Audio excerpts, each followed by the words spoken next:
ठीक है बच्चों, हम लोग देखते हैं समतल ध्रुवित प्रकाश और ध्रुवण घूर्णता। ठीक है, समतल ध्रुवित प्रकाश और आपका ध्रुवण घूर्णता, ये मोस्ट आईएमपी क्वेश्चन इस चैप्टर के अंतर्गत। ठीक है, तो आप लोग क्या करोगे, बुक में नोट्स कर लोगे। आईएमपी क्वेश्चन है, इसको हम यहाँ पर समझेंगे कि समतल ध्रुवित प्रकाश किसे कहते हैं और आपका ध्रुवण घूर्णनता।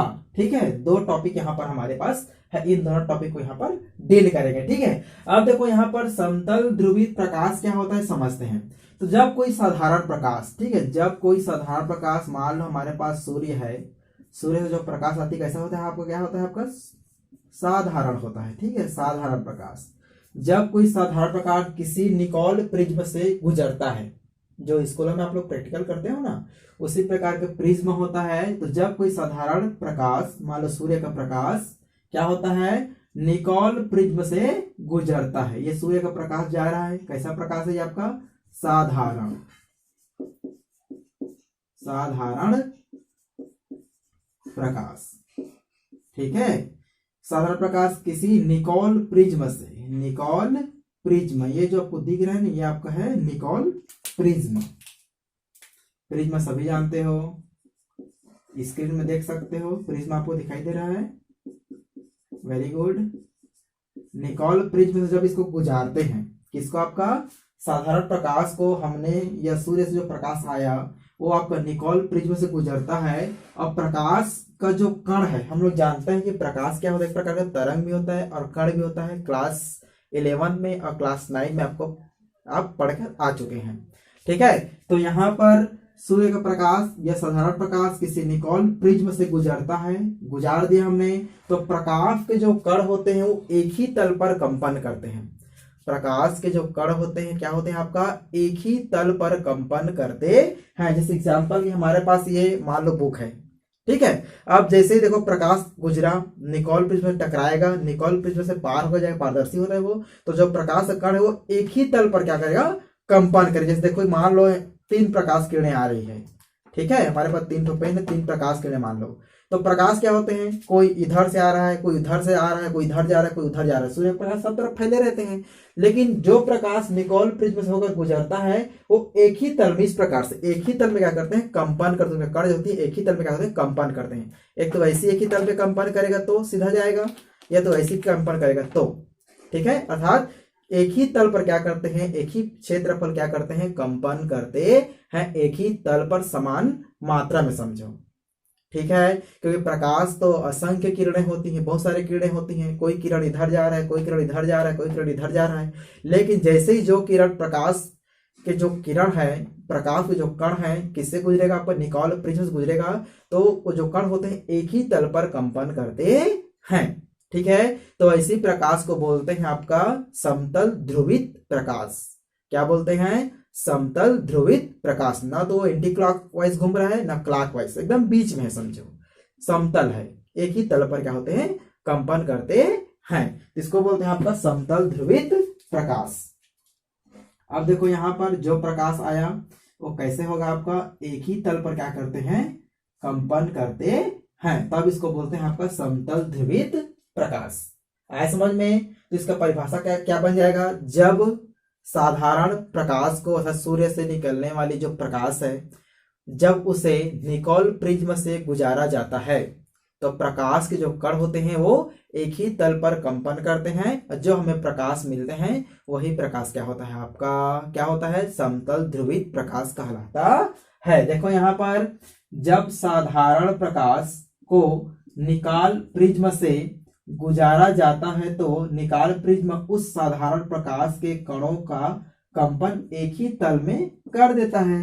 तो यहां से जो प्रकाश किरण निकलेगा सूर्य से, साधारण प्रकाश किरण कहाँ टकराएगा, वो निकोल प्रिज्म से टकराता है, इससे पार होता है, गुजरता है। तो ये जो निकोल प्रिज्म क्या करता है, इस प्रकाश की जो बिखरी हुई कण है उसको एक ही तल पे क्या करते हैं, आपका ये समतल है, एक ही तल पे क्या करता है, कंपन कराता है, समतल प्रकाश बोल सकते हैं। ठीक है, इसको बोलते हैं आपका समतल ध्रुवित प्रकाश। इतना क्लियर है? बन जाएगा कैसे में समतल ध्रुवित प्रकाश हमको प्राप्त हुआ, जब साधारण प्रकाश के किरणों को निकोल प्रिज्म से गुजारते हैं तो निकोल प्रिज्म क्या करता है, बिखरी हुई प्रकाश के तरंगों को, कणों को एक ही तल पर कंपन करवाता है। तो जो एक ही तल पर हमको प्रकाश मिलता है वही प्रकाश कहलाता है आपका समतल ध्रुवित प्रकाश। इतना क्लियर है, समझ में आ चुका है। तो एक ही तल में क्या करता है, कंपन करता है, जिसे समतल ध्रुवित प्रकाश कहते हैं। कम समय में अधिक जानकारी के लिए क्या करते हैं, हम लोग लिखते हैं ताकि आपको समझने में आसानी हो, नोट्स करते जाओगे। तो समतल ध्रुवित प्रकाश क्लियर हो गया। चलो ये तो क्लियर होता है समतल ध्रुवित प्रकाश क्या चीज है। अब देखते हैं ध्रुवण घूर्णनता क्या है। ये तो क्लियर हो चुका है समतल ध्रुवित प्रकाश, यहां से यहां समझ में आ चुका है कि समतल ध्रुवित प्रकाश क्या होते हैं। ठीक है, अब देखो ध्रुवण घूर्णनता, घूर्णनता मतलब घूमना, क्या घूमना, तो यहां पर देखते हैं। ठीक है, कैसे घूमेगा।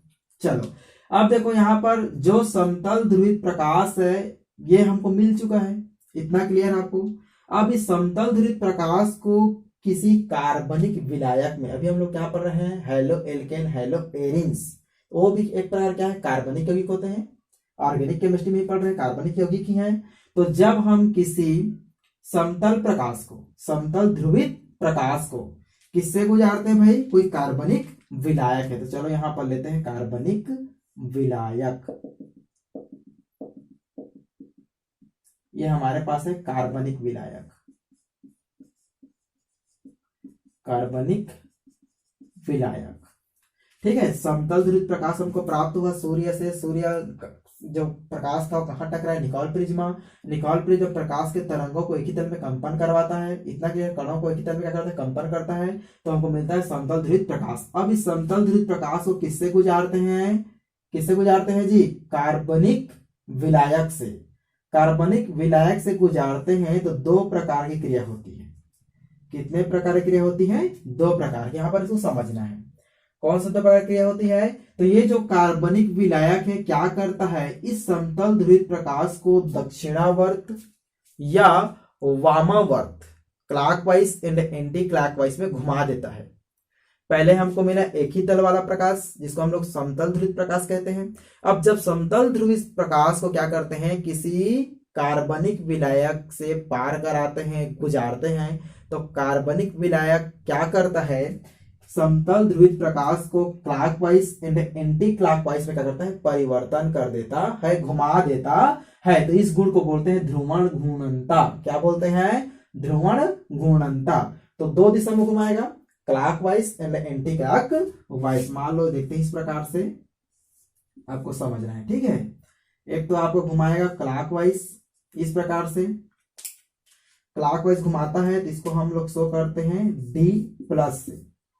ठीक है, आपको समझना है इसको। और एक घुमाता है आपका एंटी क्लॉकवाइज, इस प्रकार से एंटी क्लॉकवाइज उल्टा।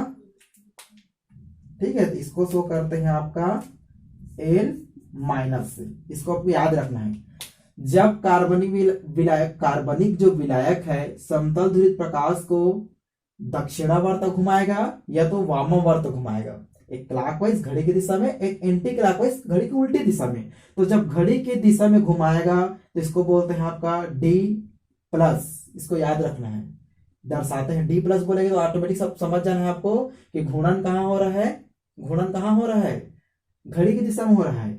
और एंटी क्लॉकवाइज उल्टा मतलब आपका L-, घड़ी की उल्टी दिशा में। तो इस गुण को बोलते हैं क्या, ध्रुवण घूर्णनता, ध्रुवण घूर्णनता। इसीलिए कार्बनिक यौगिकों में प्रकाशिक समावयवता पाया जाता है। आए समझ में, प्रकाशिक समावयवता ही हम लोग देख रहे हैं, उसी अंतर्गत ही इसको हम समझ रहे हैं। ये मोस्ट एमपी टॉपिक है। दो चीज आपको समझ में आ चुका है, पहला आपका समतल ध्रुवित प्रकाश किसे कहते हैं, ये क्लियर हो गया। ध्रुवण घूर्णनता क्या है ये भी आपको समझ में आ गया। ध्रुवण घूर्णनता क्या होता है क्लियर हो गया, कैसे प्राप्त हुआ ये, तो जब समतल ध्रुवित प्रकाश को किसी कार्बनिक विलायक के अंदर से गुजारते हैं, जब हमने साधारण प्रकाश को प्रिज्म से गुजारा तो समतल ध्रुवित प्रकाश हमको मिला। जब समतल ध्रुवित प्रकाश को किसी कार्बनिक विलायक, कोई भी कार्बनिक विलायक हो सकता है, ठीक है, कार्बनिक विलायक से हमने गुजारा तो कार्बनिक विलायक क्या करता है, इस समतल ध्रुवित एक ही तल के प्रकाश को या तो वो घड़ी की दिशा में बदलेगा या घड़ी की उल्टी दिशा में बदलेगा, क्लॉकवाइज एंटी क्लॉकवाइज। तो घड़ी की दिशा में यदि इसको घूर्णन कराते, घुमा दे, प्रकाश की कण को मोड़ दे, घड़ी की दिशा में प्रकाश की कण को मोड़ दे तो प्रकाश के कारण घड़ी की दिशा में मुड़ेगा तो इस प्रकार से मुड़ जाएगा, तो इसको बोलते हैं डी प्लस। ठीक है, चलो इस डी प्लस क्लियर हो गया। यदि कार्बनिक विलायक प्रकाश के कण को उल्टी दिशा में मोड़ दे, घड़ी की उल्टी दिशा में, तब इसको बोलते हैं एल माइनस, दक्षिणावर्त एंड वामावर्त। देखो यहां पर जब इस समतल ध्रुवित प्रकाश को कार्बनिक विलायक में से गुजारा जाता है तो विलायक प्रकाश को दक्षिणावर्त या वामावर्त घुमा देता है। ठीक है, दक्षिणावर्त ध्रुवण घूर्णता डी प्लस से तथा वामावर्त ध्रुवण घूर्णता को एल माइनस के द्वारा दर्शाया जाता है। इतना क्लियर है? तो आपको समझ में आ चुका है कि समतल ध्रुवित प्रकाश किसे कहते हैं और आपका ध्रुवण घूर्णनता किसे कहते हैं। तो दोनों आपको क्लियर हो चुका है, तो एक बार स्क्रीनशॉट ले लो। वेरी गुड, स्क्रीनशॉट आपने ले लिया है। और मेरा यही बोलना रहता है लास्ट में, आप जानते हो, यदि वीडियो अच्छा लगा तो लाइक करो, शेयर करो, कमेंट करो, चैनल को सब्सक्राइब करना मत भूलना। मैं फिर से एक बार बता दूं, समतल ध्रुवित प्रकाश किसे कहेंगे? जब कोई साधारण प्रकाश निकोल प्रिज्म से गुजरता है तो प्रकाश के कणों को निकोल प्रिज्म क्या करता है, एक ही तल में कंपन करवाता है, तो जो हमको प्रकाश मिलता है उसको बोलते हैं समतल ध्रुवित प्रकाश। ध्रुवण घूर्णनता किसको बोलेंगे? जब समतल ध्रुवित प्रकाश को, ठीक है, किसी कार्बनिक विलायक से गुजारते हैं तो कार्बनिक विलायक क्या करता है, उस प्रकाश के कणों को वामावर्त या दक्षिणावर्त में घुमा देता है। तो ये घुमाने की जो क्रिया होती है इसको बोलते हैं ध्रुवण घूर्णनता। ठीक है, तो आपको ये भी क्लियर हो गया है। अब इसके बाद हम लोग पढ़ेंगे काइरलता किसे कहते हैं, प्रकाशिक समन्वयता के अंतर्गत। ठीक है, स्टीरियो केमिस्ट्री बोलते हैं इसको। अगले वीडियो में इसको और मैं डिटेल से समझाऊंगा। बाकी ये दोनों चीज आपको याद होना चाहिए। समतल ध्रुवित प्रकाश क्या है, जब पूछेगा समतल ध्रुवित प्रकाश किसे कहते हैं तो यहाँ से यहाँ तक आपको लिखना है। ध्रुवण घूर्णनता किसे कहते हैं तो यहाँ से यहाँ तक आपको लिखना है, और दोनों को पूछ देगा तो पूरा लिखना है। डायग्राम को बना सकते हैं समझाने के लिए एग्जाम्पल के तौर पर। ठीक है, तो चलो स्क्रीनशॉट नहीं लिए हो तो फटाफट स्क्रीनशॉट ले लो।